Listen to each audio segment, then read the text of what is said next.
There were 3 of them once, all hairy and glistening white teeth. Now, this was quite a few years ago. They asked one simple question: how deep is your love? Now, I'm not one for lyrics and delving into songs to find some personal meaning. I don't listen to Bryan Adams and think, yes, that's me, I'm right here waiting for you, when I hide in the bushes at the back of your house. I need to give you some background to those bushes. Have any of you ever fallen in love with someone you shouldn't have fallen in love with? Well, I did. To be honest, I've been single for some time. I'm not sure why. I've got a decent house and a good income. I'm a very loving individual. I was quite happy in my well-ordered little world. And then I met you. You were working as a waitress and it was in a cocktail bar. Personally, I'm not a huge fan of alcohol. I hardly drink it at all. But when there is something nice to look at while supping a slippery nipple, well, apparently the liver regenerates. I happened to come in on the first day you started work, mainly to shelter from the rain. And since that first time, the first time ever I saw your face, I've been thinking of you. You were always on my mind after that. Your glorious black hair, those long, long legs and your glorious eyes. And though you paid me the scantest attention, you are my brown-eyed girl. And every waking moment is filled with thoughts of you, and I've been saving all my love for you. It's been 2 years since you started work, and although there's nothing between us, you've been the sweetest part of my life for so long. And I can't remember what life was like before I started watching you. You just can't help falling in love, you know, it just happens. I've tried to take my mind off you. I used some of those phone apps, although I did download the wrong one first. Got a bit of a shock from some of those profiles, I can tell you. But anyway, once I've found the right app, I had a couple of dates, but they were all, well, just bland. I mean, nothing compares to you. So I focused all my free time on you. I tried making small talk. I tried to impress you with how wonderful life is.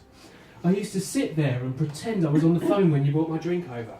And I would always be in the middle of some fabulous deal or recounting an exotic adventure I had been on.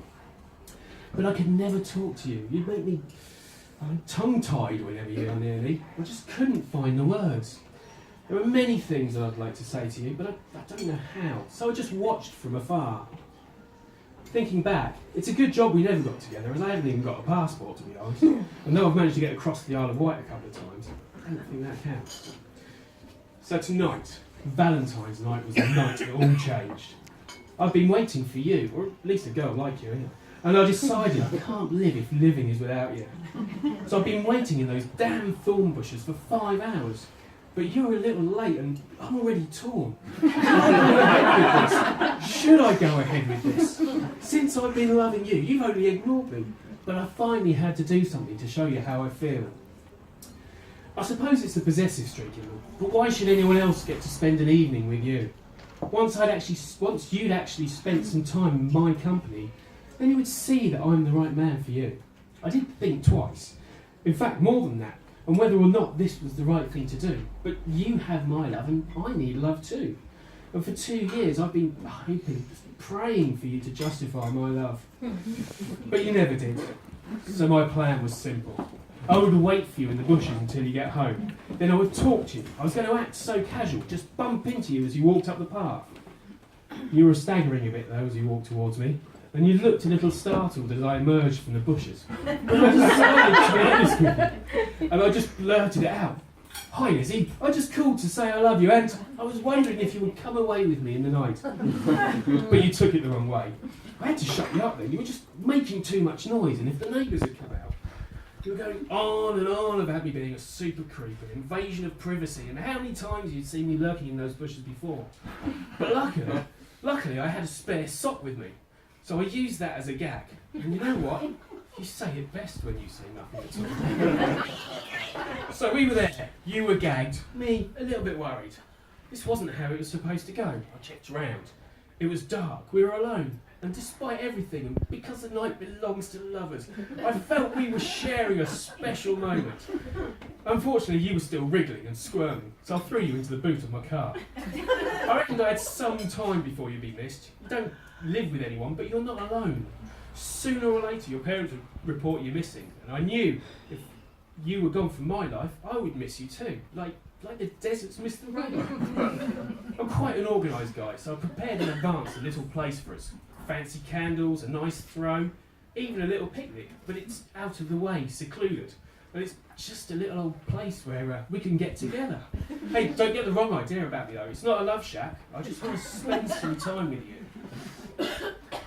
So now, you're here, sitting in the chair, here in this place that I drove all night to get to. I need to remove your gag so we can talk, but how? I could try a little tenderness, but you may bite my finger, so better I rip it off quickly. I wasn't quick enough. You lunge for me and you catch my finger. It's bleeding. I try sucking it. But I keep bleeding. I keep. Love, what have you done? You make a break for it and I tackle you. It's a bit of a struggle, but I manage to restrain you. You do get one decent punch off though, catching me across the eye. This is not how I was expecting this to go. I get some rope round you, but you go for me again. The rope holds. Go on, hit me baby, one more time, but I'm not letting you go. Everybody hurts now. Me with a black eye and a bleeding finger, and you roped into that chair. Out of all these things I've done, I think I love you better now that you can't fight back. I hear sirens, the police are on their way. Strangers in the night coming to find you. This may be my end and it looks like our love will be an unfinished symphony.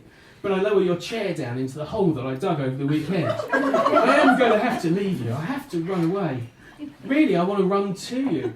But I'm going to run away from you. I'm going to lead the police away from every breath you take. I flee the scene. I manage to get into my car and leave. The police follow me, ignoring the shack and ignoring you. It turns out this is not a love song. And if the police do catch up with me, I'm never going to give you up. And ain't nobody going to get me to talk. But it does bring us back to the original question those three wise men asked. How deep is your love? At the moment, I'd say my love is about 12 feet deep. I wonder if they'll find her in time.